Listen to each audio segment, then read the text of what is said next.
Since the turn of the century, man and machine have met the challenge of the sky, flying progressively faster, higher, and farther. Circling the Earth and spanning its oceans.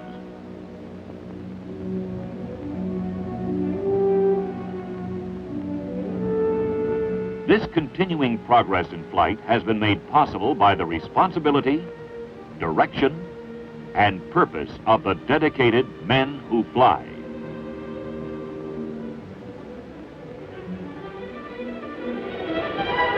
And to the efforts of the countless others who had to remain on the ground, but with their hearts in the sky.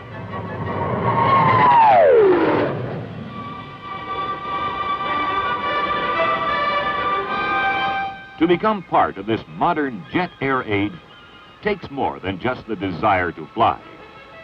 It takes education, training, and experience.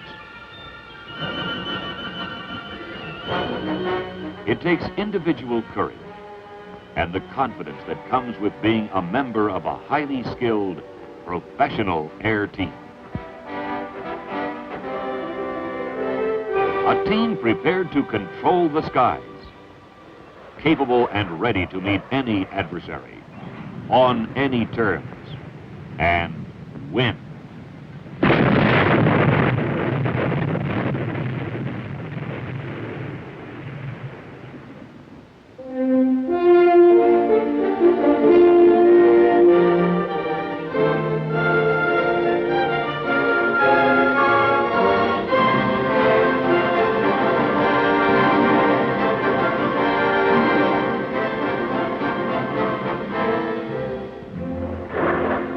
This is the story of the aviator in this jet attack aircraft, and how he became a highly skilled Marine Corps jet pilot.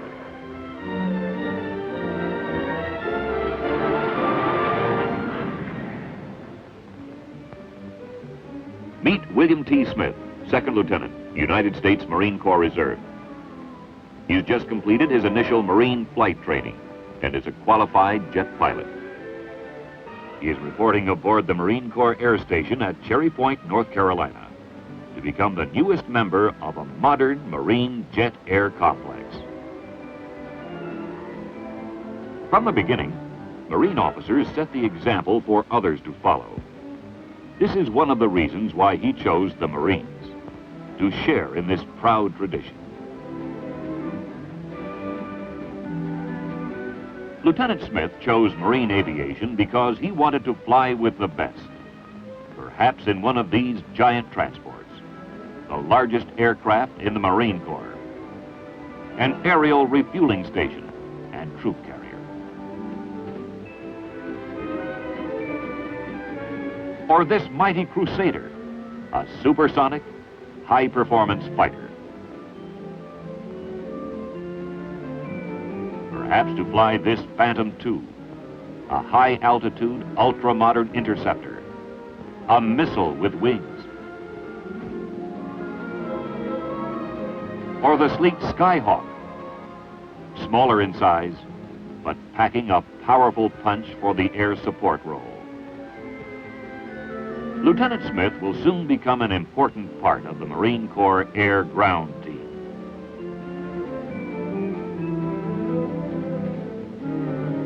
The first step in becoming a part of this flying team is to report in, turn in his pay and health records.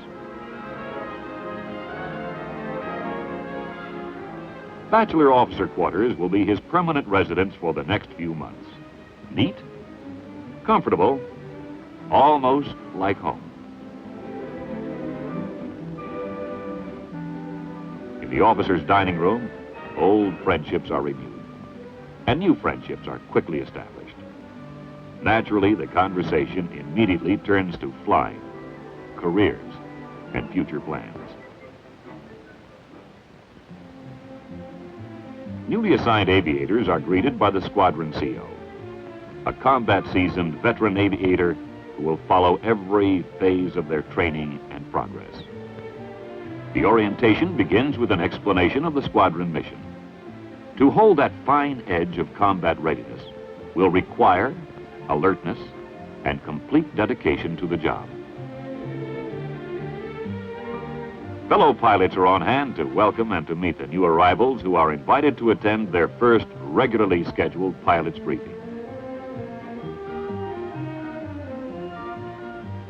Beginning with the operations officer, each squadron staff officer will instruct the new pilots in air and ground training and squadron procedures. The aviation safety officer is responsible for the flying safety of each aviator and for briefing on emergency procedures. The intelligence officer brings the squadron staff and all pilots up to date on the current world situation.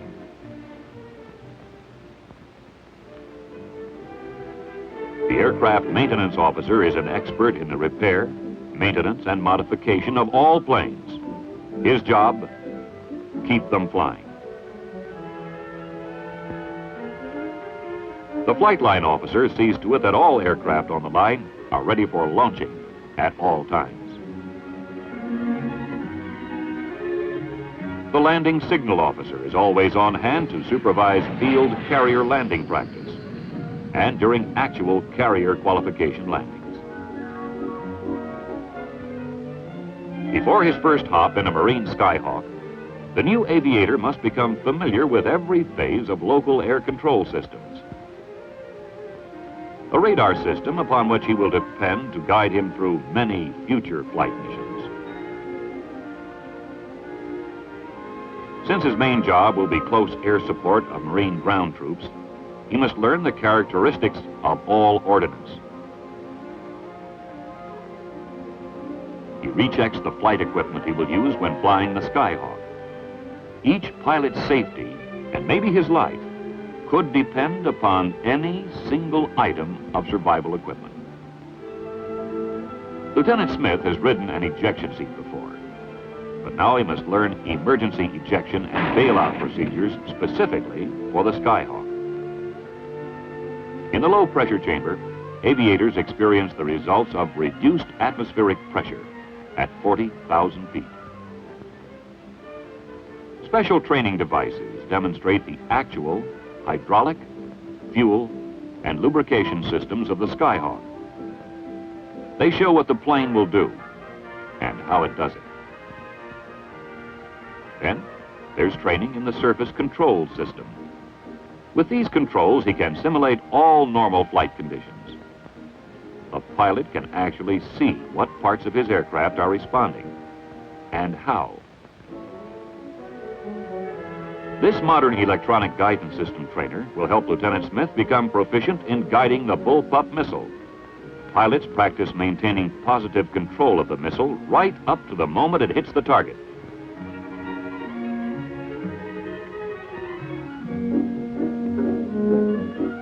Upon completion of his ground training, written examinations are given. Then reviewed and carefully checked by an experienced aviator. Errors, however slight, are immediately pointed out and thoroughly explained. Lieutenant Smith is now ready to take over the controls of a Skyhawk in flight. He is also ready to discuss the advantages of a regular commission in the Marine Corps.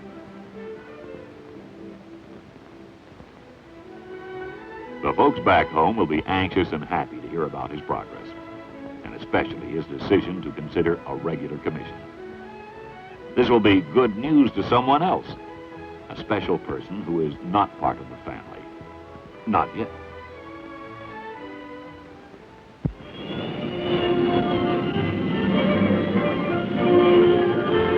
A thumbs up signals the start of his first in a series of familiarization flights, with an experienced chase pilot flying alongside.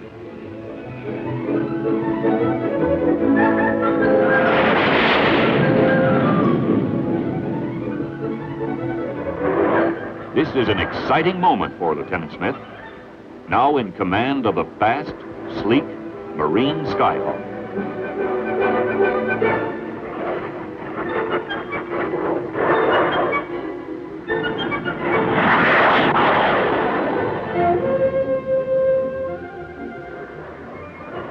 enormity of pride in personal achievement is only surpassed by the faultless precision and coordination of this pilot and his plane.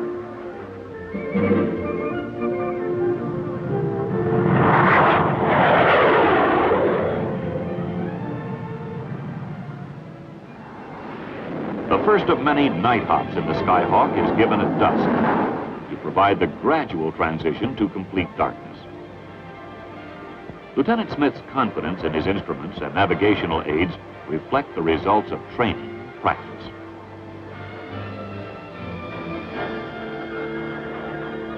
A vital part of Lieutenant Smith's training is the preparation for the air support role. Close air support is a powerful, accurate, devastating weapons system.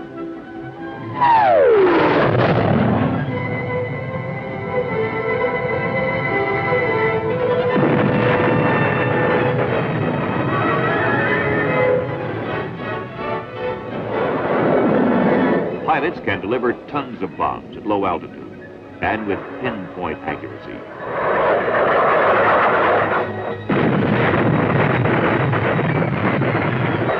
Lieutenant Smith zeroes in on a ground target.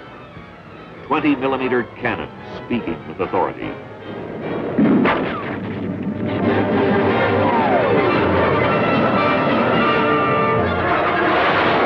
Lethal ballistic rockets delivered right on the front porch of the troops on the ground. Mighty missiles with the ability to knock out tanks, artillery, or heavy fortifications.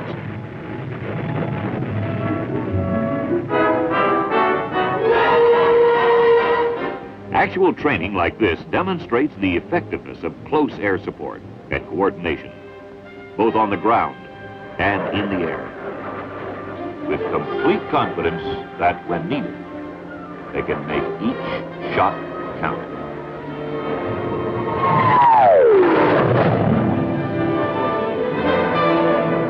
Air-to-air refueling requires precision flying and can extend the effective range of the Skyhawk to distances practically unlimited. On long-distance hops and cross-country flights, Lieutenant Smith puts into practice his navigational training. He has computed his own flight plan, then has maintained it by varying his airspeed, altitude, and headings.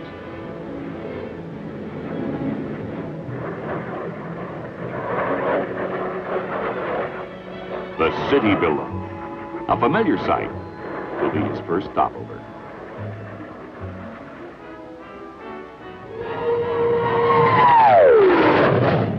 Lieutenant Smith never thought he would be landing a Marine Skyhawk in his own hometown.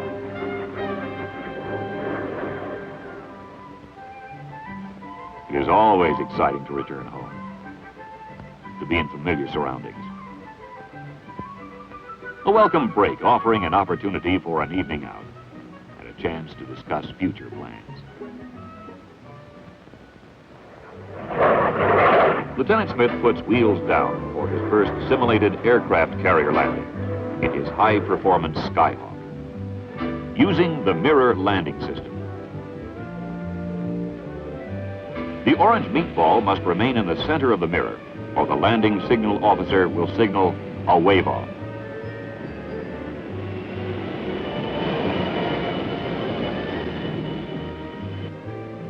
Even under ideal conditions, carrier landings can be demanding, and every approach must be exact.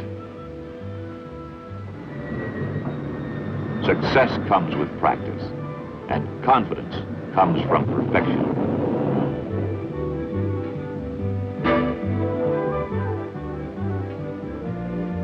Afterwards, on the deck, a critique is held. The LSO and the pilot will review every approach in detail, when and why each correction was necessary. Lieutenant Smith is learning that perfection takes work.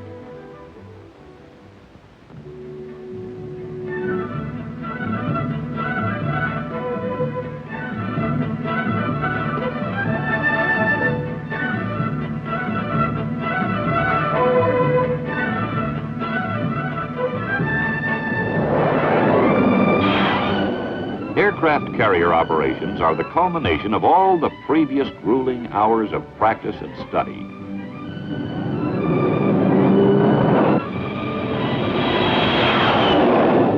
The demanding training has paid off.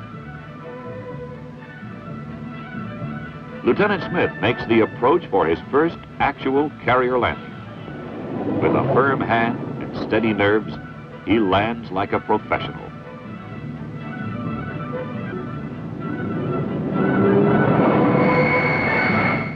Marine aviators taxi their jets into position for a catapult takeoff.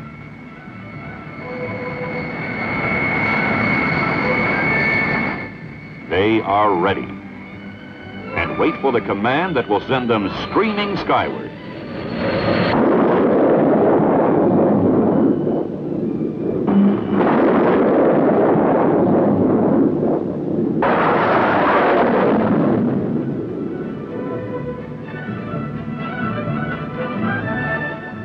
The flying leathernecks leave the carrier at sea, headed ashore to soften up the beaches for an amphibious training exercise.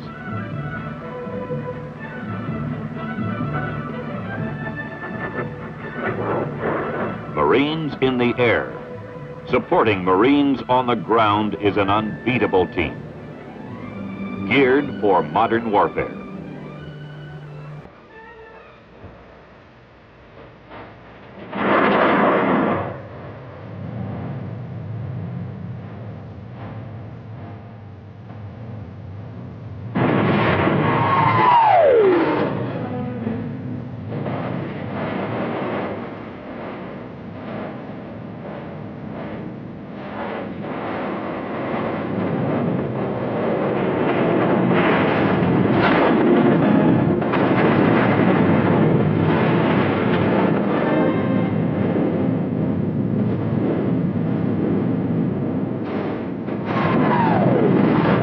Forward air controllers can now direct the Skyhawks to inland targets.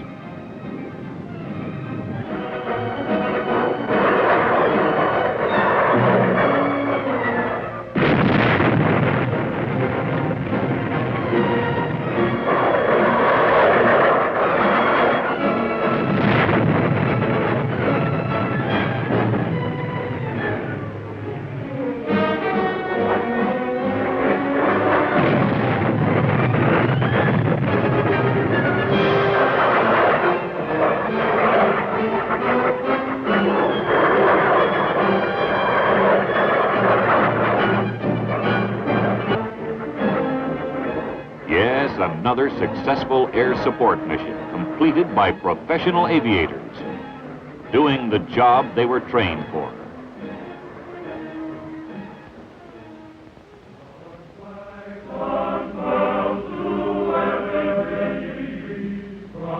Like Lieutenant Smith, college students across the nation are choosing marine aviation for a career with an exciting future.